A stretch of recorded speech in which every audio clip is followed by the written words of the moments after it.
सन 3102 BC रात का अंधेरा था। समुद्र की लहरें उस रात कुछ अलग ही तरह से गरज रही थीं। द्वारका नगरी, जो कभी सोने से चमकती थी, जहां हर गली में वेदों की ध्वनि गूंजती थी, वह नगरी उस रात समुद्र की गहराइयों में समाने वाली थी। और जो सबसे चौंकाने वाली बात है वो ये है कि इस डूबने की भविष्यवाणी खुद श्री कृष्ण ने पहले ही कर दी थी। तो सवाल यह है, क्या द्वारका सच में अस्तित्व में थी या ये सिर्फ एक पौराणिक कल्पना है? और अगर थी तो वैज्ञानिकों को समुद्र की गहराई में आखिर क्या मिला जिसने पूरी दुनिया को हिला दिया? आज हम चलेंगे उस रहस्यमयी सफर पर जहां धर्म, इतिहास और विज्ञान तीनों आपस में टकराते हैं। द्वारका का निर्माण एक रात में बसी नगरी। पुराणों के अनुसार जब मथुरा में कंस के वध के बाद मगध के राजा जरासंध ने बार बार मथुरा पर आक्रमण किया, तब श्री कृष्ण ने अपनी प्रजा की रक्षा के लिए एक असाधारण निर्णय लिया।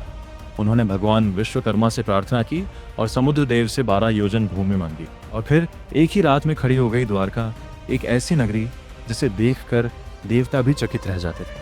महाभारत में लिखा है कि द्वारका में सोने के महल थे, हीरे मोती से जड़ी सड़कें थीं और हर घर में सुख समृद्धि थी।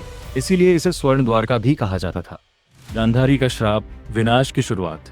महाभारत युद्ध के बाद जब लाखों वीरों की लाशें कुरुक्षेत्र में पड़ी थीं, तब गांधारी का हृदय टूट गया।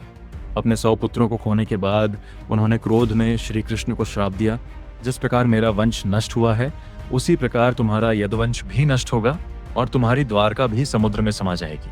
श्री कृष्ण ने यह श्राप स्वीकार कर लिया, क्योंकि वे जानते थे ये उनके ही कर्मों का फल था।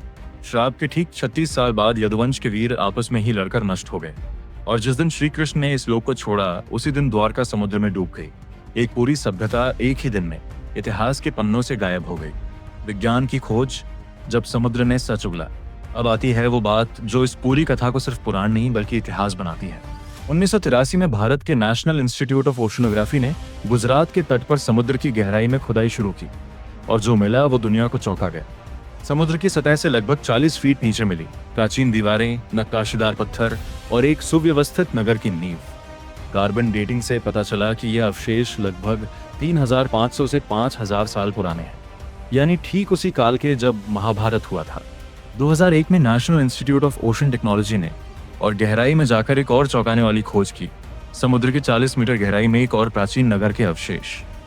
वैज्ञानिकों ने माना कि यह किसी बड़े जलप्रलय का परिणाम है, वो रहस्य जो आज भी अनसुलझा है। पर एक सवाल आज भी बाकी है। पुराणों में लिखा है कि द्वारका में एक दिव्य शिवलिंग था, नागेश्वर ज्योतिर्लिंग, जो आज भी गुजरात में मौजूद है। माना जाता है कि जब द्वारका डूबी तब भी वह शिवलिंग अपनी जगह पर खड़ा रहा, क्योंकि कुछ चीजें समय भी नहीं मिटा सकता। और एक भविष्यवाणी है कि जब कलयुग अपने चरम पर होगा तब द्वारका एक बार फिर समुद्र से बाहर आएगी, और उसके साथ लौटेगा वो ज्ञान जो हजारों सालों से पानी में दबा है। क्या ये सिर्फ आस्था है, या विज्ञान भी एक दिन ये मान लेगा कि हमारे पुराण सच थे? ये सवाल आप तय करिए, पर इतना जरूर सोचिए, जब समुद्र की गहराई में एक पूरी नगरी मिल सकती है तो हमारे धर्म ग्रंथों की और कितनी बातें अभी भी सच होने का इंतजार कर रही हैं। अगर ये कथा आपको अच्छी लगी हो तो वीडियो को लाइक करें और सब्सक्राइब करना ना भूलें। धन्यवाद। जय जगन्नाथ।